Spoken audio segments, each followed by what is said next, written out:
Photographer থেকে চিত্রশিল্পী, প্রকৃতিকে সঙ্গে নিয়েই এগোতে চায় শিল্পী পিঙ্কি বিশ্বাস সান্যাল। হয়তো পথ চলা সবে শুরু, কিন্তু তাতে কি? তার কারণ মনে রয়েছে অদম্য চেত এবং চোখে রয়েছে হাজারো স্বপ্ন। চিত্রশিল্পী পিঙ্কি বিশ্বাস সান্যালের পথ চলা হয়তো সবে শুরু হয়েছে, কিন্তু রং তুলির ছোঁয়ায় সৃষ্টি করার এক অদ্ভুত নেশা আছে ওর চোখে। আর সেই নেশাটা হচ্ছে সবটাই প্রকৃতি কেন্দ্রিক, অর্থাৎ প্রকৃতিকে সঙ্গে নিয়েই এগোতে চায় শিল্পী পিঙ্কি বিশ্বাস সান্যাল। আমরা গিয়ে হাজির হলাম পিঙ্কি বিশ্বাস সান্যালের একেবারে একক চিত্রশিল্পী প্রদর্শনী শালায়, একেবারে প্রথম একক চিত্রশিল্পী প্রদর্শনীশালা, যেখানে অদ্ভুতভাবে আপনি প্রকৃতির ছোঁয়া পাবেন।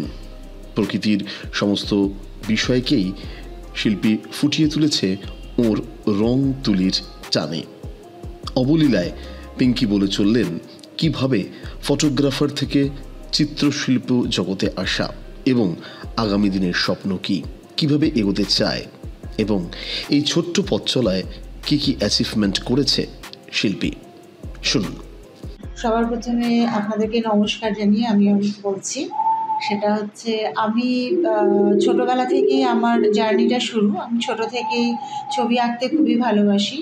ইনফ্যাক্ট আমার বাড়ির মানে পূর্বপুরুষরা বলুন বা কেউ বলুন, মানে কোনো দিনই আঁকার জগতে ছিলেন না।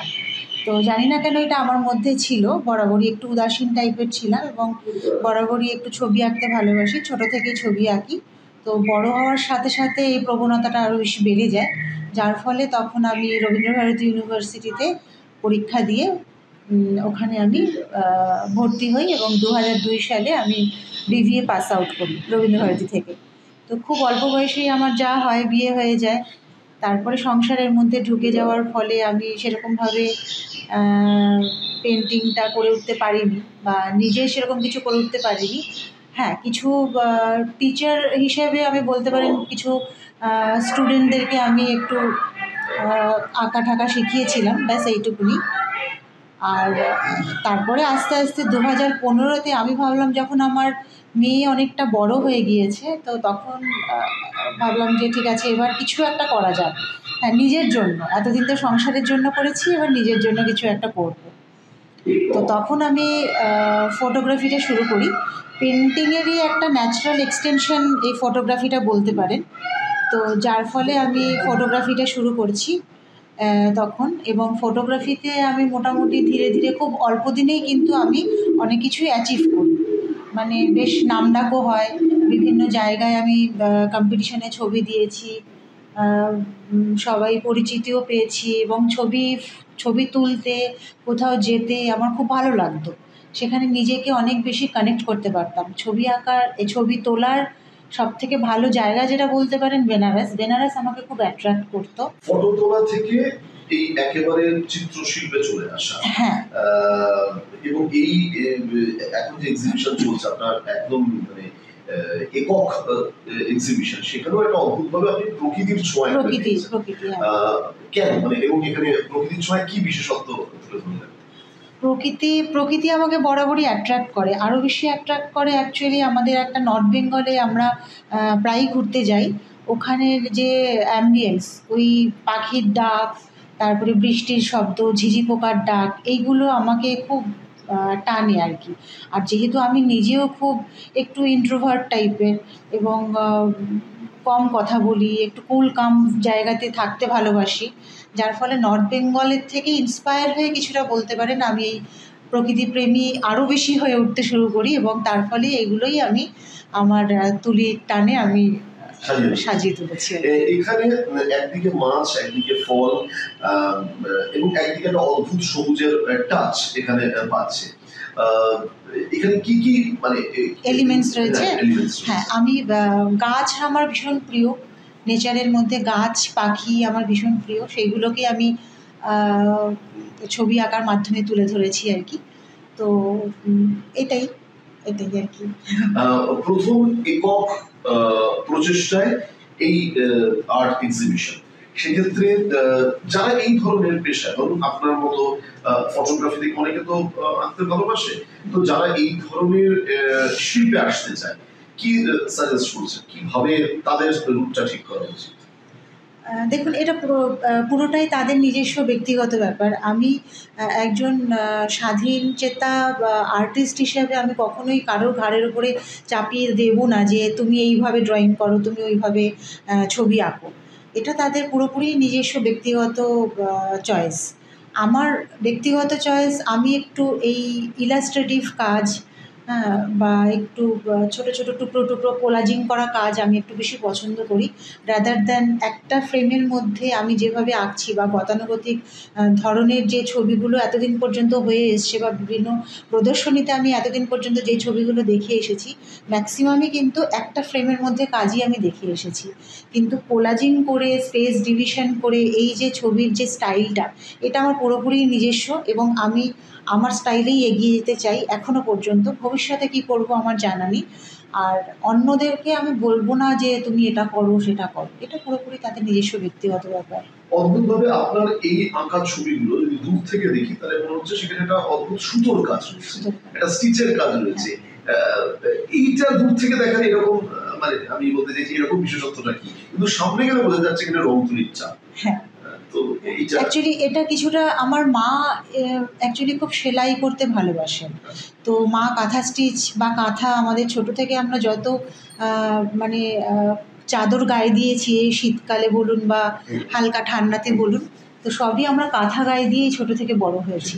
তো মাকে কাঁথা সেলাই করতে দেখেছি, সেই কাঁথা স্টিচের কাঁথার জায়গাটা থেকে বলতে পারেন আমার কিছুটা একটা আইডিয়া আমি পেয়েছি। মায়ের থেকে কিছুটা ইন্সপায়ার হয়েছি, প্রকৃতি থেকে ইন্সপায়ার হয়েছি।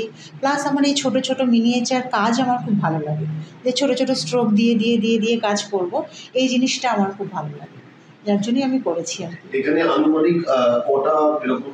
এখানে আমার টোটাল 40টা ছবি আছে, টোটাল একদম অ্যাকিউরেট বললাম আপনাকে, পুরো 40টা ছবি আছে। তার মধ্যে আমি কিছুটা গাছ, কিছুটা পাখি আর কিছুটা মাছ, আর এ বাদেও আরও টুকটাক এলিমেন্টস দিয়ে আমি কাজ করেছি। আমি একটু লাইন, প্যাটার্ন, ফর্মস এইগুলো নিয়ে কাজ করতে ভালোবাসি। আগামী দিনের জন্য কি ভাবনা চিন্তা পরিকল্পনা? আগামী দিনে আমার প্রচুর পরিকল্পনা। আমি আরও সোলো এক্সিবিশন করতে চাই। হ্যাঁ, সেখানে আমার ছবি বিক্রির ব্যাপারটা যতটা আমার মাথায় আছে তার থেকে বেশি আমার মাথায় আছে আমি আরও কাজ করে একটু বড় হতে চাই, মানে এক্সপিরিয়েন্স নিতে চাই। প্রয়োজন হলে আমি বিদেশেও মানে এক্সিবিশন করতে চাই। সোলো এক্সিবিশন তো করবই, সেটা ফটোগ্রাফি হোক না কেন, পেন্টিংই হোক না কেন, অবশ্যই করবো। এইভাবেই আমি এগিয়ে যেতে চাই। এক্ষুনি আমি সেটা ভাবিনি। প্রকৃতি এখনো পর্যন্ত আমার মাথায় যেটা, হ্যাঁ, গ্রাম বাংলার প্রকৃতিও হতে পারে। তবে আমার সাবজেক্টের মধ্যে কোনোটার মধ্যেই কিন্তু আপনি হিউম্যান এলিমেন্ট দেখতে পাবেন না। সব কিছুই মানে প্রকৃতি, ওই প্রকৃতিটাকেই আমি বেশি তুলে ধরেছি। আমার ভালো লাগে, ওটাই ভালো লাগে। শহর কলকাতায় অদ্ভুতভাবে প্রকৃতি, বিশেষত গাছপালা, কখনো আমাদের নিজেদের ইচ্ছায়, কখনো না ইচ্ছায় প্রকৃতি একটা ধ্বংসের দিকে। তাও আমরা গাছ লাগান প্রাণ বাঁচান এই কর্মসূচিটা আমরা প্রতিনিয়তই করে আসছি। কি মেসেজ থাকবে আপনার একজন চিত্রশিল্পী হিসাবে? মেসেজ, ওকে, অবশ্যই আমি বলবো গাছ লাগান, প্রাণ বাঁচান, সেটাও আমার মেসেজই অবশ্যই থাকবে। কিন্তু মানুষ তো সেটা করছে না। তো এটা একটা আমাদের, হ্যাঁ, কলকাতা শহরটা একটা কংক্রিটের জঙ্গল হয়ে উঠেছে বলতে পারেন। তো তার মধ্যেও আমি চেষ্টা করব সবাইকে এটাই বলতে যে গাছ লাগিয়ে প্রাণ বাঁচানো, এই একটা প্রচেষ্টা সত্যিই করা উচিত সব মানুষের আর কি।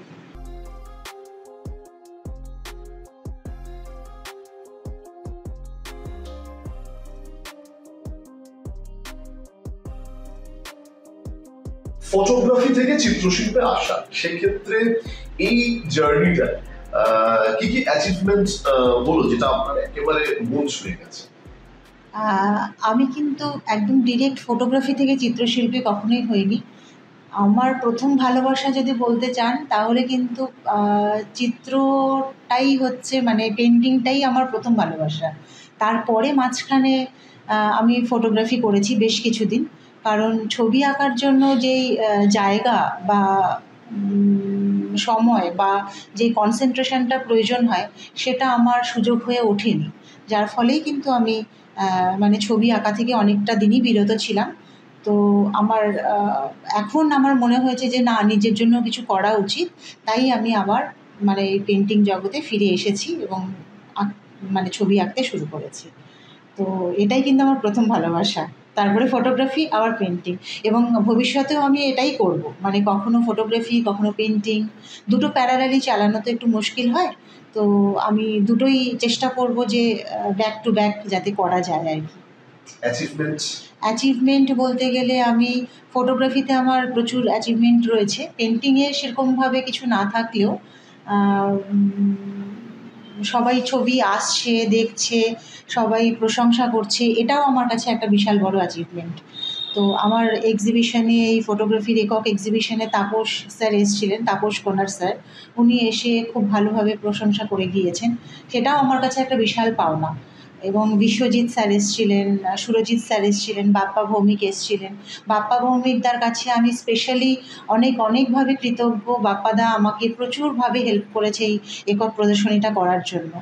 আর অ্যাচিভমেন্ট যদি বলতে চান তথাকথিত, তাহলে ফটোগ্রাফিতে আমি বিদেশেও এক্সিবিশন করেছি, ফটোগ্রাফির এক্সিবিশন গ্রিসে হয়েছে, প্যারিসে হয়েছে, তারপর সাহাপিডিয়া গ্র্যান্ট আমি পেয়েছি ডকুমেন্টারি ফটোগ্রাফিতে। গত বছর না, 2023-এ আমি অ্যামিটি ইউনিভার্সিটিতে অ্যাজ এ ফটোগ্রাফার হিসাবে আমি লেকচার মানে সেমিনার অ্যাটেন্ড করতে গিয়েছিলাম। ওখানে ট্রেন করে এসেছি স্টুডেন্টদেরকে ফটোগ্রাফি দিয়ে। আর পেন্টিংয়ে আমি Birla Academy of Fine Arts, Charukala, Gaganendra প্রদর্শনশালা, Chitrakoot art gallery, Chemould art gallery, এই সব গ্যালারিগুলোতে আমি গ্রুপ এক্সিবিশন করেছি ফটোগ্রাফি, পেন্টিং, সেখানে আমার দুটোই ছিল। শিল্পী পিঙ্কি বিশ্বাস সান্যালের প্রথম একক চিত্রশিল্প প্রদর্শনীশালায় উঠে এসেছে প্রকৃতির নানা ছোঁয়া। শিল্পী তার মনের অন্তরের স্থল থেকে একেবারে সমস্ত দর্শকদের আমন্ত্রণ জানালেন দিশা শক্তি নিউজের মাধ্যমে।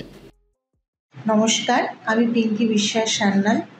আপনাদের সহযোগিতায়, আপনাদের ভালোবাসার জন্যই আমি আমার এই প্রথম একক চিত্র প্রদর্শনী করতে পেরেছি, সক্ষম হয়েছি।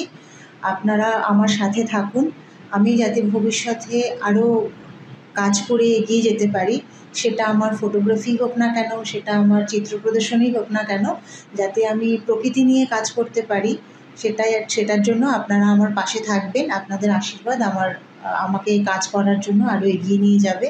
আপনারা সবাই ভালো থাকবেন। নমস্কার, ধন্যবাদ। আগামী দিনে শিল্পী পিঙ্কি বিশ্বাস সান্যাল এগিয়ে চলুক, তার শুভেচ্ছা রইল। ফটোগ্রাফার থেকে চিত্রশিল্পী হয়ে ওঠার যে জার্নি আরও মসৃণ হোক। ব্যুরো রিপোর্ট, দিশা শক্তি নিউজ।